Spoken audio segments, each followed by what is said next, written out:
ಜಗಜ್ಯೋತಿ ಬಸವಣ್ಣನವರು. ಬಸವಣ್ಣನವರು 12ನೇ ಶತಮಾನದ ಮಹಾನ್ ಸಮಾಜ ಸುಧಾರಕರು, ಸಂತರು ಮತ್ತು ತತ್ವಜ್ಞಾನಿಗಳು. ಕಲ್ಯಾಣದ ರಾಜ ಬಿಜ್ಜಳನ ಮುಖ್ಯಮಂತ್ರಿಯಾಗಿ ಕಾಯಕ ಸಲ್ಲಿಸುತ್ತಾ ಜನಪರ ಸಮಾಜಮುಖಿ ಕಾರ್ಯಗಳನ್ನು ಮಾಡುತ್ತಿದ್ದರು. ಮಹಿಳೆಯರಿಗೂ ಧಾರ್ಮಿಕ ಮತ್ತು ಸಾಮಾಜಿಕ ಸಮಾನತೆಯನ್ನು ನೀಡಿದ ಮಹಾನ್ ವ್ಯಕ್ತಿ. ಬಸವಣ್ಣ ವಚನಗಳ ಮೂಲಕ ಸಾಮಾಜಿಕ ಅರಿವು ಹರಡಿದರು. ಲಿಂಗ ತಾರತಮ್ಯ, ಸಾಮಾಜಿಕ ತಾರತಮ್ಯ, ಮೂಢನಂಬಿಕೆಗಳನ್ನು ನಿರಾಕರಿಸಿದರು.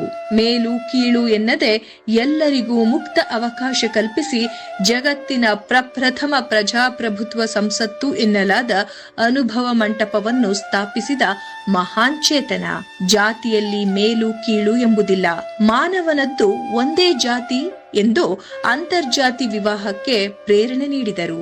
ದೇಹವೇ ದೇವಾಲಯ, ಕಾಯಕವೇ ಕೈಲಾಸ ಎಂಬ ತತ್ವದ ಮೂಲಕ ದುಡಿಮೆಯೇ ದೇವರು ಎಂದು ವಿಶ್ವಕ್ಕೆ ಸಾರಿ ಕೋಟ್ಯಾಂತರ ಜನರಿಗೆ ಬೆಳಕಾದ ಜಗಜ್ಯೋತಿ ಬಸವಣ್ಣನವರಿಗೆ ಶರಣು ಶರಣಾರ್ಥಿಗಳನ್ನು ಸಲ್ಲಿಸುತ್ತಾ ಬನ್ನಿ ಸ್ವಾವಲಂಬಿಯಾಗಿ ಡೌನ್ಲೋಡ್ ಶೇರ್ ಚಾಟ್.